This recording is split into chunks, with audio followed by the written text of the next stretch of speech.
Hey, so lately I have been thinking a lot about the idea of fashion as protest, which has long been a concept I've kind of always rolled my eyes at. Not because I don't think fashion can be a powerful form of communication when it comes to activism and protest and identity, but just that not just in recent years, but for as long as I've seen it, it's often always reduced to some silly gimmick, or it'll be the most ironic display of performative activism you've ever seen. Like someone printing "We should all be feminists" on a $2 shirt that was probably made by an underpaid, underfed, overworked garment factory worker somewhere in East Asia. And for that reason, I always kind of roll my eyes when we want to talk about the not just the political, but the sort of social power of fashion. But at the same time, considering how the textile and clothing industry is also one of the biggest contributors to a lot of environmental problems and how many people it affects, fashion is always going to be inherently political, which I've been thinking about fashion more in terms of how we can use it as a part of decolonization, specifically when I'm thinking about what we would call traditional or indigenous attire, and how looking back can be a really important part of moving forward. There's that clock in New York at the moment. It's basically a doomsday clock. I think it is the most evil concept ever.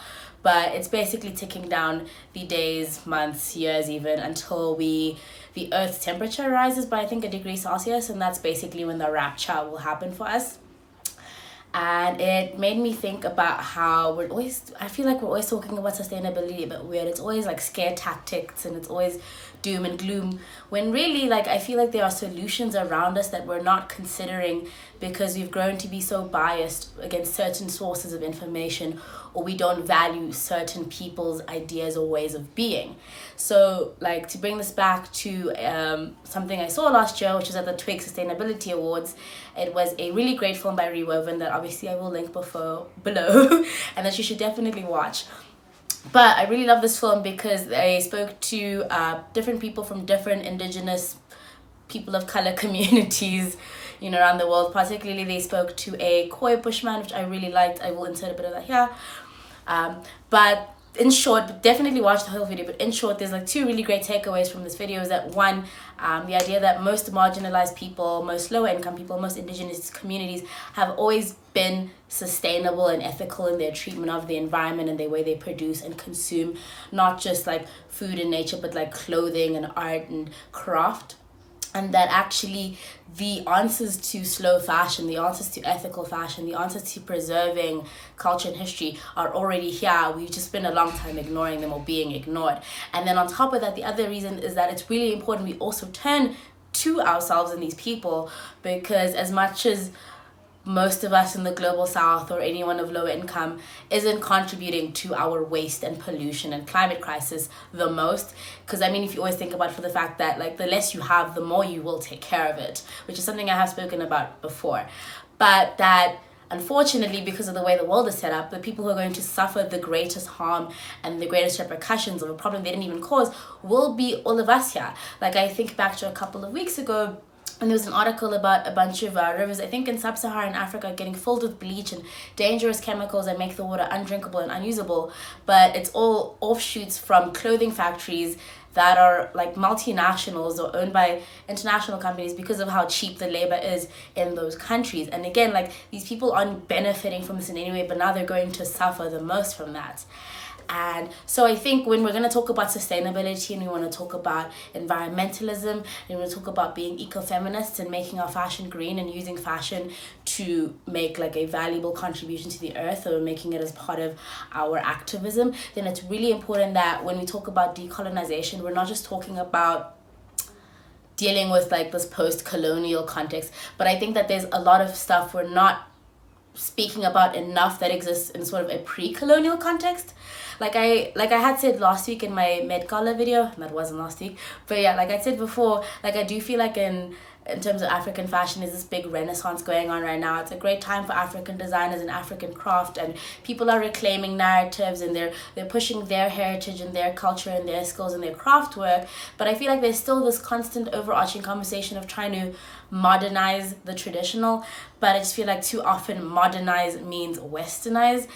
And to be honest, westernizing stuff is part of the why we've gotten to the place we've gotten. And I think that we shouldn't even be looking at anything from like the last 100 years. I think we should go even further back. Like I want us to think about what happened before Western contact. So like this might be really random, but like I think about Ruth E. Carter's work on the Black Panther film. For those of you who aren't like big nerds, Black Panther is an MCU superhero movie about a fictional African country that's never had any contact with the outside world. So when doing the costumes for this film, she had to look into what existing like textile production techniques and science was in existence before European contact, or even I think even before like contact with like the Ottomans and the Arab nations and stuff like that. So things like, Jesus Christ, stop it.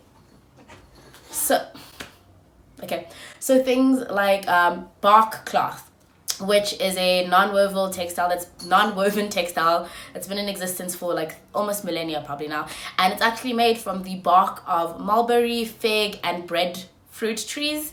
I don't know what the hell a breadfruit is, but yeah.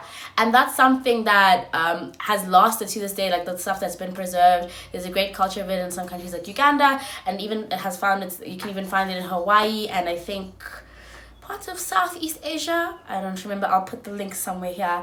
But like turning to things like that, and also just looking at clothing and shaping the body without the complications of like Christianity and imperialism and cloth from Holland and the Dutch and wax prints and like other ways we can treat things. And then this also makes me think about how my one friend who I had interviewed 2 months ago for Bubblegum Club, she's a textile artist, amazing person, I will obviously link her down below, but she's speaking to me about how we often like very stereotypically associate these very bright saturated colors with Dzonga people, like that is our like traditional dress, like these pinks and blues and greens.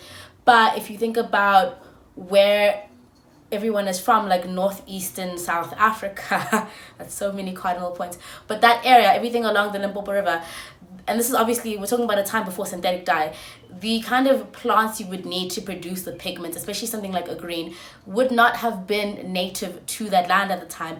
And obviously they would have been making dyes from the things around them, the flora and the fauna available to them, and none of that would have produced the colors that we now associate with it, which is fine. But it's just like, it's the same way like how we always think of like we associate like mangoes and avocados with Venda, when like those are alien plants.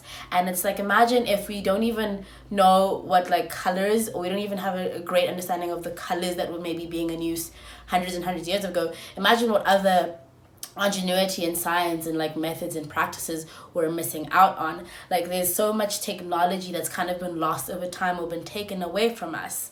And I think it would be a great place to look back. Like even right now, I know there's a big push to reestablish bark cloth, because obviously it's made from trees, it's biodegradable. There are great ways to ethically farm it. There are people who are ethically farming it. It's a fabric that lasts really long. I mean, it's been around for millennia for our ancestors. And even when I was trying to, because I'm always trying to find out what people were doing again before times, and looking at like we could be returning to looking at what were the Khoi using. Like I found it really interesting that they were using ostrich eggshells for jewelry, especially because I will not shut up about the fact that South Africa is like the birthplace of ostrich leather, which I think speaks to a long held, like a lot of African tradition of respecting every animal you kill by using every part of it and making sure nothing goes to waste. So we're not just using ostriches for the meat, but also the bones, and then the eggshells for the jewelry, and then the leather. Like right now, every freaking Hermes, Birkin, and Louis Vuitton like ostrich leather bag, like that comes from here. And I know animal skin and fur is very divisive, and a lot of people feel like that's something we have to ban completely from fashion, but I think that's wrong, because also there are cultures who depend on the production of that kind of stuff, but then they also know how to ethically produce it. There's nothing evil about fur or wool or sheepskin. What's wrong is that we produce it in the worst way possible. You know, like mass manufacturing is what's wrong with the fur industry. It's not the use of fur, especially when we are still using every part of these animals and we are distributing these things out evenly. And it would be a shame also for the kind of people who have the skills of tanning leather and harvesting calf skins and stuff like that to be out of a job because factories are evil. Do you know what I mean? And they actually are ethical ways. I know that right now, like, our modern tanning methods for leather and stuff are also very harmful and toxic to the environment.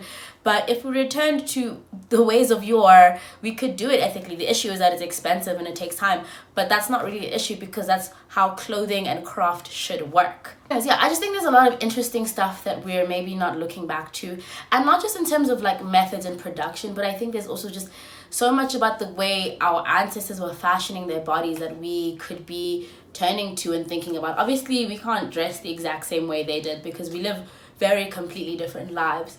But I just feel like there's very little recognition of like an African fashion history. Like I'm on Pinterest every day and I can find pages and pages and pages of Victorian stuff, of Georgian stuff. It's in museums. There are portraits, there are fashion plates, there are photographs.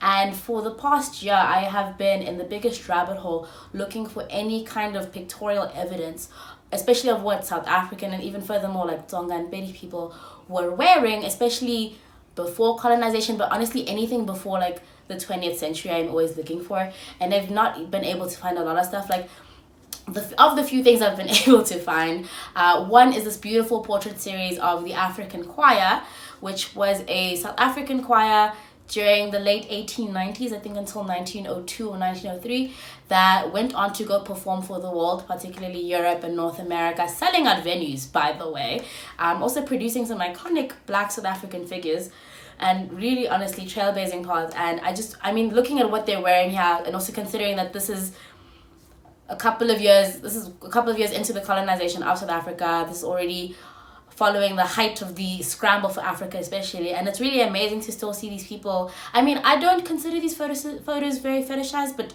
that's up for debate. But it's just really beautiful to see how these people were dressing and what they looked like, and you know, there's this beauty and ingenuity that we don't really get to see as much access to.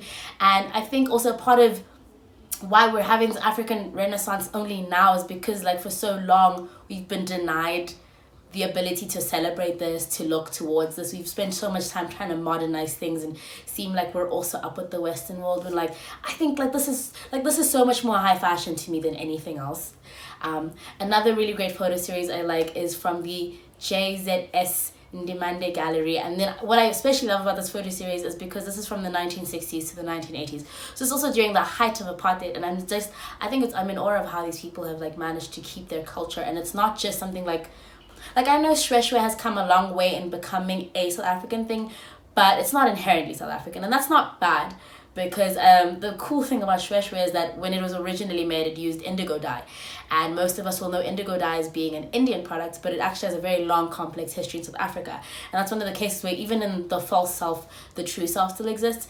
But like with this photo series, it's just really amazing to see how people have kept on to their culture and how they've made it so fashionable and cool. And that's what I really enjoy about culture. Like, I don't have an issue with us changing fabrics and changing the methods of the way we do things, because the nature of culture and the great thing about it is that it's dynamic and it's always changing. Like, tradition has a trend cycle, but I feel like, you know, this photo series is a better show of people getting to determine that trend cycle for themselves instead of having to adapt themselves to something else. You know what I mean? Like, you make everything fit you, you don't have to fit everything else. And I just really love that. And then also I found some like these are like the few random paintings or portraits I've been able to find of rural people during apartheid and the late Victorian era. And I'm just amazed at like some of this beautiful fashion, and I love that some of this is also stuff we still retain today. Like I know a lot of like tradition, especially when it comes to like wedding attire, a lot of people like to just slap an African print on whatever the current trendy silhouette is, and again, that's fine, but it's just like, it's so amazing because there's already this whole bank of knowledge and this bank of references we can already be pulling on and pulling from. And I'm bringing all of this up because this video is in collaboration with Wikipedia, and Wikipedia is asking us to think a lot about not just how knowledge is produced, but also how knowledge is shared and who gets to have access to that knowledge. And Wikipedia is a great platform because it is a non-profit organization, and it's all about like everyone should know everything for free. And it's been making me think about like, what information do we consider valuable? What information do we consider worthy? You know, there's a quote that I cannot find, but about how the story of Africa has always been told in cloth.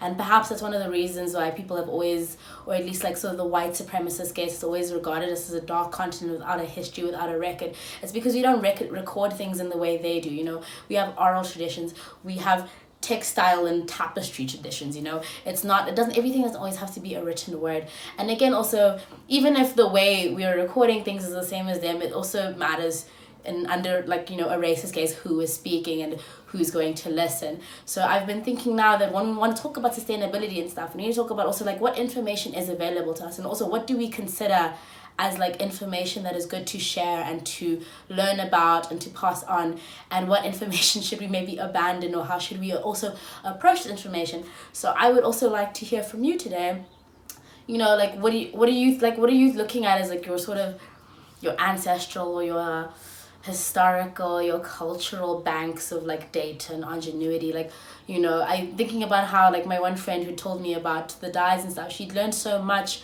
from craftswomen in Zululand who've kept the same traditions for like decades and decades. And it's like, do we even consider some of the crafts that our like grandmothers are doing, like the value that has, and the kind of history they can share with us? Like what interaction did you guys as like our ancestors have with the sheep, and how did you guys learn to cultivate wool? And maybe there's a secret there, or not just a secret, but there's something there about how we can be cultivating wool more sustainably, or how we can be looking to other sources of fabric, or how we can be reusing and upcycling stuff. So I'd just like to hear about like anything that you guys have, like how familiar are you with like the crafts of your people and your tribes, or like what have you liked, or what do you wish could bring back? And, you know, how do you feel about like traditional attire and where it is now and where it is back then and that kind of stuff? And yeah, that is it from me. This might be my shortest video yet.